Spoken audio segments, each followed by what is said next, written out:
ve bu onuru o sahalarda yaşadınız. Öncelikle sizi tebrik ediyoruz Sayın Orhan Okulu. Bugün Korkuteli'nde, Şehzadeler şehrinde, bu meydanında birlikte olacağız ve yine bir mücadele geçecek.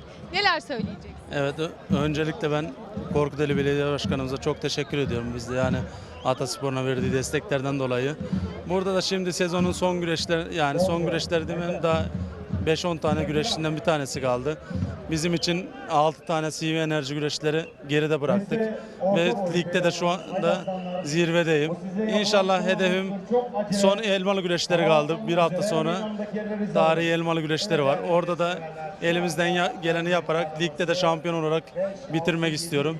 Ya bu yıl bizim için çok iyi geçti yani. Buradan da ben bu kadar seyircilere, ekranlar başında herkese çok teşekkür ederim. Burada da kıran kırana mücadeleler bizi bekliyor. Şimdi tüm rakiplerime ben başarılar